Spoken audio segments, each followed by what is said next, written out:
Hello, जय हिंद दोस्तों। सरकारी एग्जाम्स यूट्यूब चैनल पर आपका हार्दिक स्वागत है। आज हम आपके लिए लेकर आए हैं आरपीएफ कांस्टेबल एसआई के कुछ ऐसे प्रश्न जो ज़्यादातर स्टूडेंट के मन में एग्जाम्स पहले आते हैं। तो आज हम उन्हीं प्रश्नों के बारे में एक एक करके आपसे डिस्कस करेंगे। इससे पहले अगर आप हमारे चैनल पर पहली बार विजिट कर रहे हैं तो वीडियो को लाइक और चैनल को सब्सक्राइब कर लें। दोस्तों, आप किसी भी एग्जाम की तैयारी कर रहे हों, आपके मन में आने वाले सभी प्रश्नों के उत्तर यहाँ आपको मिलेंगे, जिससे आप अपनी तैयारी को और बेहतर ढंग से कर पाएंगे। आपके सभी एग्जामों में हमारा ये चैनल आपके लिए काफ़ी हेल्पफुल साबित होगा। तो चलिए वीडियो को शुरू करते हैं। तो ये हैं कुछ प्रश्न जो सभी स्टूडेंट के मन में पहले आते हैं। तो चलिए एक एक करके सभी के बारे में हम लोग जानते हैं। तो पहला प्रश्न ये है कि सबसे पहले आपके मन में आता होगा कि कितने लोगों ने फॉर्म भरा, आरपीएफ कांस्टेबल एसआई में कितने लोगों ने फॉर्म भरा।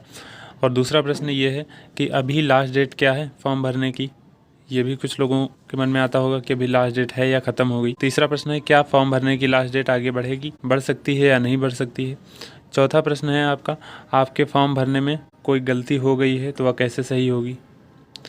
अगला प्रश्न है कि कब तक होगा आपका एग्ज़ाम। आपने फॉर्म तो भर दिया, आपका एग्ज़ाम कब तक होगा। फिर अगला प्रश्न है कि सेफ स्कोर क्या रहेगा जिससे आपका सिलेक्शन होगा, कितना अटैम्प्ट करना चाहिए। जनरल, ओबीसी, एससी और एसटी के लिए कितना सेफ स्कोर रहने वाला है, इसके बारे में हम बात करेंगे। अगला पॉइंट है हमारा कि एग्ज़ाम स्ट्रेटजी क्या होनी चाहिए, कैसे बढ़ेंगे आपके नंबर, कि अभी कितने आ रहे हैं और उनको कितना बढ़ाना है, कैसे बढ़ेंगे, तो इसके बारे में हम बात करेंगे। अगला प्रश्न है कि इसमें क्या आपको नॉर्मलाइजेशन मार्क्स मिलते हैं या नहीं मिलते हैं। तो इन सभी प्रश्नों के बारे में हम एक एक करके चलिए आपसे डिस्कस करते हैं। उम्मीद करता हूँ सभी प्रश्नों के उत्तर आपको मिल पाएँ। सबसे पहला प्रश्न है हमारा कि फॉर्म की लास्ट डेट क्या है। क्या है फॉर्म की लास्ट डेट। तो शायद आप में से कुछ लोगों को पता भी होगा, और जो नहीं पता होगा तो जान लें कि इसकी एप्लीकेशन जो स्टार्ट हुआ था, कब से फॉर्म ऑनलाइन स्टार्ट हुए थे, तो 15 अप्रैल 2024 से स्टार्ट हुए थे। और लास्ट डेट क्या थी, 14 मई 2024 तक इसकी लास्ट डेट थी, जिसमें आरपीएफ कांस्टेबल के 4208 पद और आरपीएफ सब इंस्पेक्टर के 452 पद थे। टोटल की बात करें अगर हम तो 4660 पद इसमें थे टोटल। आगे बात करें अगर हम तो अगला प्रश्न है हमारा कि क्या फॉर्म भरने की लास्ट डेट आगे बढ़ेगी या नहीं बढ़ेगी। तो इसके बारे में आपको बता दें तो इसके बारे में अभी कोई बात नहीं कही गई है आयोग की तरफ से कि आपकी डेट आगे बढ़ेगी या नहीं बढ़ेगी। वैसे उम्मीद तो नहीं है, क्योंकि 1 महीने का टाइम दिया गया था फॉर्म भरने के लिए। 1 महीना काफ़ी होता है। फ़ीस पेमेंट की बात करें अगर हम, फ़ीस पेमेंट की लास्ट डेट बढ़ेगी या नहीं बढ़ेगी, तो फ़ीस पेमेंट की लास्ट डेट तो बढ़ी है। अगर आपको बता दें तो फ़ीस पेमेंट की लास्ट डेट जो है 18 मई से 20 मई तक है। आप 18 से 20 मई तक आपकी अगर किसी कारणवश फ़ीस पेमेंट नहीं हो पाई है तो आप 18 से 20 मई तक अपनी फ़ीस पेमेंट कर सकते हैं। आगे अगर बात करें हम तो आगे अगला प्रश्न है हमारा कि अगर आपके फॉर्म भरने में कोई गलती हो गई है तो क्या सही होगी या नहीं होगी। तो इसके बारे में आपको बता दें कि अगर आपके फॉर्म भरने में कोई गलती हो गई है तभी सही हो जाएगी। क्या आपका फॉर्म रीओपन होगा, तो हाँ, इसके बारे में बता दें आपको, आपका फॉर्म जो है वो दोबारा ओपन हो जाएगा। फॉर्म सही करने की लास्ट डेट क्या है, कब तक आप सही कर सकते हैं, तो 15 मई से 24 मई तक 15 मई से 24 मई तक आप अपने फॉर्म को सही कर सकते हैं, जो भी आपकी गलती हो गई है फॉर्म भरने में। इसलिए आपके फॉर्म भरने में जो भी गलती हो गई है आप उसको सही कर लीजिए। आपके पास 15 मई से 24 मई तक टाइम है, क्योंकि फॉर्म भरने में 1 महीना दिया गया था। और आपको बता दें इसमें कोई भी ऐसी दिक्कत नहीं आई है, जो ऐसी प्रॉब्लम आई हो कि फॉर्म भरने में कोई तकलीफ़ हुई है। साइट भी अच्छी चल रही थी, इसलिए 1 महीना काफ़ी है। तो फॉर्म भरने की डेट तो आगे नहीं बढ़ेगी, लेकिन फॉर्म करेक्शन की डेट अभी है। अगर आपका फॉर्म गलत हो गया है तो आप अपना फॉर्म अभी सही कर सकते हैं। आगे बात करें अगर हम, अगला प्रश्न है हमारा कि कब तक होगा एग्ज़ाम। आपको बता दें कब तक एग्ज़ाम होगा। तो इसके बारे में अगर बात करें तो एग्ज़ाम डेट अभी आयोग की तरफ से तो कोई नहीं दी गई है। क्या हो सकती है एक्सपेक्टेड डेट, यानी कब तक, अगर हम लोग अनुमान लगाएं कि कब तक एग्ज़ाम होगा, तो जुलाई से अगस्त तक मान सकते हैं। जुलाई से अगस्त तक जो है एग्ज़ाम होने की संभावना है। क्या एग्ज़ाम अगस्त के बाद होगा, तो नहीं, अगस्त के बाद होने की तो संभावना नहीं है, क्योंकि अगस्त के बाद तो काफ़ी टाइम हो जाएगा। एग्ज़ाम बेसिकली जो होता है वो कम से कम 2 से 3 महीने में या 4 महीने में हो जाता है। तो क्यों हो सकता है एग्ज़ाम जुलाई से अगस्त तक, अगर आपके मन में आता हो कि क्यों हो सकता है जुलाई से अगस्त तक एग्ज़ाम, तो इसके बारे में आपको बता दें हम क्यों हो सकता है आपका जुलाई से अगस्त तक एग्ज़ाम। अगर आपके मन में ये आता है कि क्यों हो सकता है, तो इसके बारे में आपको बता दें हम कि जो चुनाव का रिज़ल्ट है ना, तो वो जून में आ जाएगा। अभी जो चुनाव हो रहे हैं लोकसभा के, उसका जो रिजल्ट है वो जून में आ जाएगा। अगर जून में रिजल्ट आ जाएगा चुनाव का, तो आप खुद ही सोच लीजिए कि जुलाई से अगस्त तक एग्ज़ाम होने की पूरी संभावना है। तो आप ये भी मान के ना चलें कि एग्ज़ाम होने में अभी काफ़ी टाइम है। आपके पास उतना ही टाइम है जितना कि आप अपनी तैयारी को और बेहतर ढंग से कर सकें। जितना भी आपको टाइम दिया गया है 2 से 3 महीने, उतना आप पूरी ताकत लगा करके अपनी तैयारी पे ध्यान दें और अच्छे से एग्ज़ाम करने का टारगेट करें। अगले प्रश्न के बारे में बात करें हम। अगला प्रश्न हमारा क्या है? अगला प्रश्न है हमारा, सेफ स्कोर क्या रहेगा आपका, कितना अटेम्प्ट करना चाहिए जनरल, ओबीसी, SC ST को, जिससे आपका सिलेक्शन हो। तो ये भी आपके मन में आता होगा। ये एक अच्छा प्रश्न है कि सेफ स्कोर क्या रहेगा और कितना अटेम्प्ट करें हम। तो इसके बारे में बात करें तो आप कहेंगे कि क्या आप बिल्कुल सही बता सकते हैं? तो जी नहीं, सही तो नहीं बता सकते हैं बिल्कुल एकदम एग्जैक्ट, लेकिन एक्सपेक्टेड बता सकते हैं। एक्सपेक्टेड कैसे बता सकते हैं? तो आप खुद ही सोचेंगे कि एक्सपेक्टेड हम कैसे जानेंगे। अगर आपसे बात करें कि कांस्टेबल हो या SI RPF में एग्ज़ाम में बात करें तो 120 प्रश्न आने हैं। कितने आने हैं? 120 प्रश्न। मार्क्स कितने होंगे? 120 मार्क्स के 120 प्रश्न होंगे। अवधि यानी समय आपको कितना मिलेगा? 90 मिनट या 1.5 घंटे का आपका समय मिलेगा एग्ज़ाम में। जिसमें सिलेबस की बात करें तो सभी को पता होना चाहिए, वो पता होगा ही। अगर बात करें तो मैथ के 35 क्वेश्चन 35 नंबर के आएंगे, रीजनिंग के 35 क्वेश्चन 35 नंबर के आएंगे, GK GS जो इसमें काफ़ी बड़ा रोल रखता है अपना, 50 क्वेश्चन 50 मार्क्स के, यानी टोटल 120 क्वेश्चन 120 नंबर के। तो इसके बारे में बात करें अगर हम, तो कैसे बता सकते हैं आप कट ऑफ? आप सोचते होंगे। तो आपसे बात करें हम तो कट ऑफ के बारे में 2018 और 19 की कट ऑफ क्या रही है और एक्सपेक्टेड कट ऑफ 2024 की क्या जाने वाली है, इसके बारे में बात करें तो अगर आपके मन में ये रहेगा ना, तो आप अपनी तैयारी को और अच्छे से कर पाएंगे और अपना एक टारगेट डिसाइड कर पाएंगे कि कितने नंबर तक हमको करने हैं। तो उसके लिए आप उसी हिसाब से मेहनत करेंगे। हम बात करें 2018-19 की जो कट ऑफ थी वो क्या गई थी, तो हालांकि 18-19 में जो कट ऑफ गई थी वो जोन वाइज गई थी, और अब की बार ऐसा कुछ नहीं होने वाला है। अब की ऑल इंडिया एक ही कट ऑफ लगेगी, जैसे कि दिल्ली पुलिस में लगती है। पूरे भारत में एक ही कट ऑफ लगेगी, जनरल की, ओबीसी की, SC ST की, मेल फीमेल की भी एक ही लगेगी। तो अगर जनरल की कितनी गई थी? तो 89 नंबर, 89 से 90 के आसपास गई थी जनरल के लिए। ये मेल के बारे में बात कर रहे हैं। और मेल के बारे में ओबीसी कितनी गई थी? तो 89 नंबर। तो जनरल ओबीसी की लगभग सेम गई थी। अगर बात करें वहीं SC की, तो SC की 82 गई थी। ST की बात करें तो 78 गई थी। अगर हम वहीं फीमेल की बारे में बात करें पिछली बार, तो जनरल के लिए 57 नंबर गई थी, 57 से 58। ओबीसी के लिए 55 से 56 नंबर गई थी।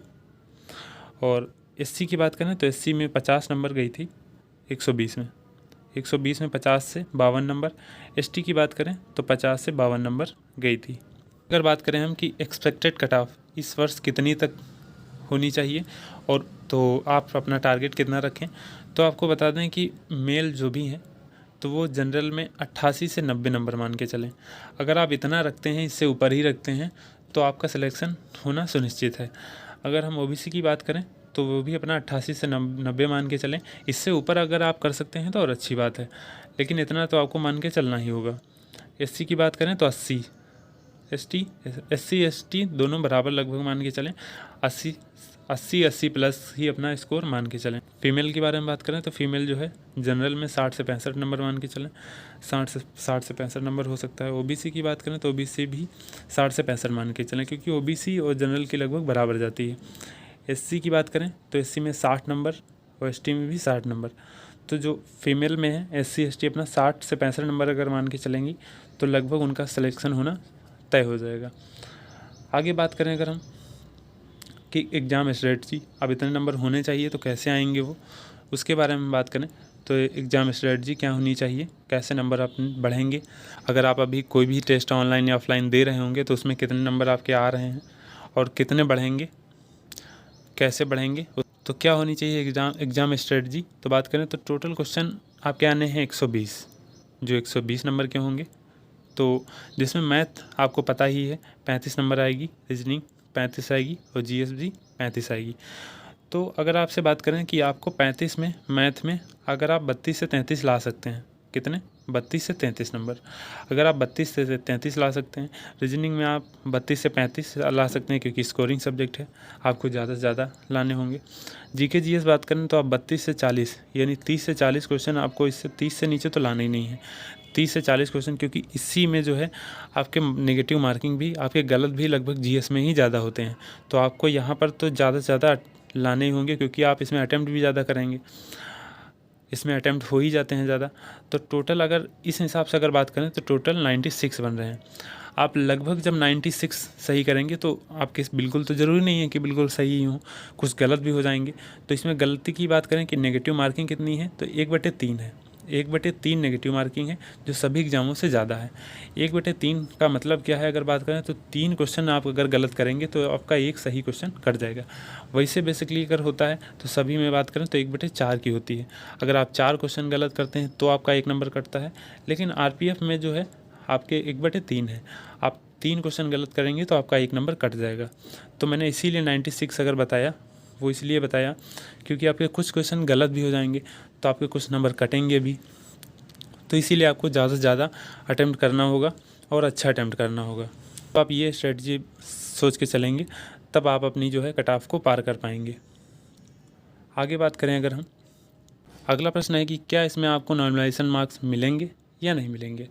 तो पहली बात तो आपको पता होना चाहिए कि नॉर्मलाइजेशन का मतलब क्या होता है, जिसमें से कुछ स्टूडेंट को पता भी होगा और कुछ को नहीं पता होगा। तो चलिए हम आपको बताते हैं।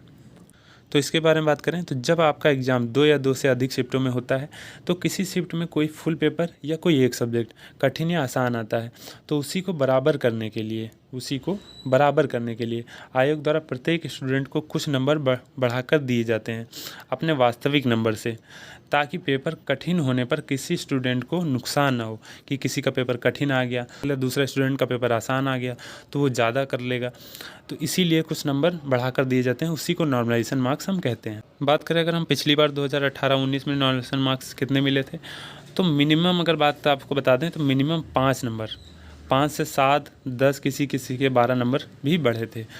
और हाईएस्ट की बात करें तो आप किसी के बच्चे में 20 नंबर तक भी बढ़े होते हैं। आप विश्वास नहीं करेंगे कि 20 नंबर भी आपको बोनस फ्री में मार्क्स मिले थे। लेकिन क्या सभी को मिलते हैं? सभी को नहीं मिलते हैं। तो अगर कैसे मिलेंगे नॉर्मलाइजेशन नंबर, तो बात करें कि जब आप अपनी पूरी मेहनत से पढ़ेंगे और अच्छा एग्ज़ाम देंगे, साथ ही क्वेश्चन को ज़्यादा गलत नहीं करेंगे, तब आपको बोनस नंबर यानी नॉर्मलाइजेशन मार्क्स मिलेंगे।